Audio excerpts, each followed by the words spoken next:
قرآن انسان کو حکم دیتا ہے کہ جان بچانا سب سے بڑا عمل ہے۔ قرآن میں اللہ پاک نے ارشاد فرمایا، اور جس نے ایک جان کو بچایا گویا اس نے تمام انسانوں کو بچا لیا۔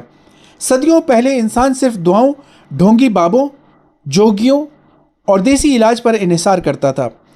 آج سائنس اور علم کی بدولت ہم وہ زہر جو موت دیتا ہے اس کو دوا میں بدل رہے ہیں۔ یہ اس بات کی یاد دہانی ہے کہ انسان کو علم اور فطرت دونوں کی اہمیت سمجھنی چاہیے۔ سانپ کا زہر موت بھی ہے اور زندگی بھی۔ سائنس اور قرآن دونوں ہمیں بتاتے ہیں کہ اللہ نے ہر بیماری کے ساتھ اس کا علاج بھی پیدا کیا ہے۔ جیسا کہ بخاری میں نبی کریم صلی اللہ علیہ وآلہ وسلم کا فرمان ہے، جس کا مفہوم ہے کہ اللہ نے کوئی بھی بیماری بغیر علاج کے نہیں اتاری۔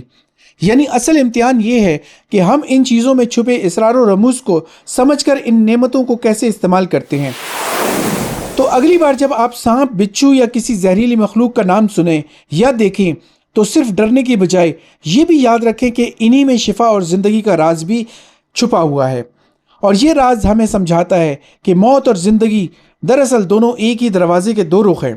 سوال یہ ہے کہ ہم اس علم کو کس سمت لے جاتے ہیں، تباہی کی طرف یا بھلائی کی طرف؟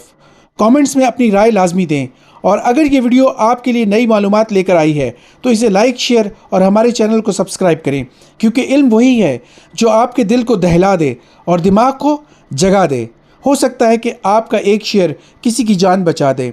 اگر آپ شہد کی مکھی میں پنہاں قدرت کے رازوں سے واقف ہونا چاہتے ہیں تو ہماری اگلی ویڈیو کا انتظار کریں۔